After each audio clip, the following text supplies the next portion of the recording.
Here we have the basic logic laid out and color-coded for my new tracking missile. The color of the distance sensor corresponds with the logic of the same color, so you can see the red distance sensor corresponds with the logic that is in red. Some of the slight variations in color coding have to do with showing which is the x and y coordinate, but it's not super important. We basically have a constant from these arithmetic logic gates here being aggregated with with the angle of the head at the moment, which is being normalized to 360 degrees using this logic gate in this modulo, which is then shown here just for convenience. The value is then, pulled up to here to these number displays and put into these sine and cosine functions so that we get the, magnitude of the x and y coordinate that the missile needs to be rotated in, which is also displayed here with x being here, y being here. This is then finally multiplied with these aggregate logic blocks in the product mode with the output of the distance sensors, which is currently in trigger just for convenience and because this logic is already gigantic. Multiply by that to make sure it doesn't, spin randomly and it actually only tracks using the correct distance sensor. And then the outputs of these are then put into the corresponding x and y coordinate gyros.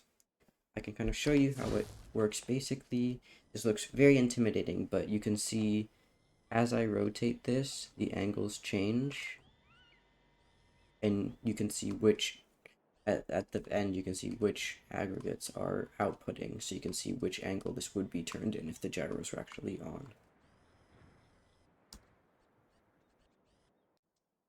Here's my first prototype for the actual missile. We have a bunch of dynamite here, which are each individually linked to these distance sensors, meaning if for some reason the missile like overshoots or passes just by someone, the distance sensor on the side can blow these up, although they're not actually connected right now because I'd need to build a plane that actually works better for it to work and not blow itself up immediately.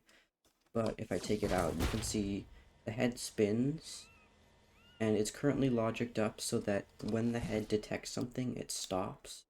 As if it doesn't, I don't have that set up, it'll lose its lock and then like bounce as it individually gets its lock again and again. But this way it's set so that it doesn't do that and it'll keep its lock. Here's my first, actual test version of this. I have it just on a little test bed playing with a million gyros so it performs well because this weighs, 1,000 kilograms, so it is really inconvenient to use. It definitely could be more condensed, and it probably does not need nearly as many rockets as it has, but I think it makes it fast enough to be interesting. I'm going to shoot it at this island and you can see how it tracks.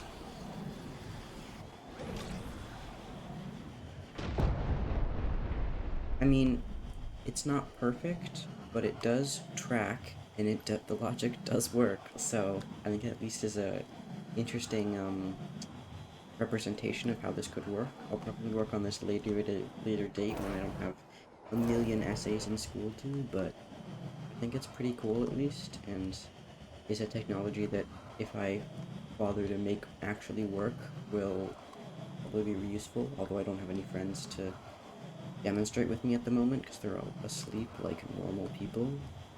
But, you know, I thought this was a cool project that I spent, 5 or 6 hours working on, so you thought it was at least somewhat as cool as I did.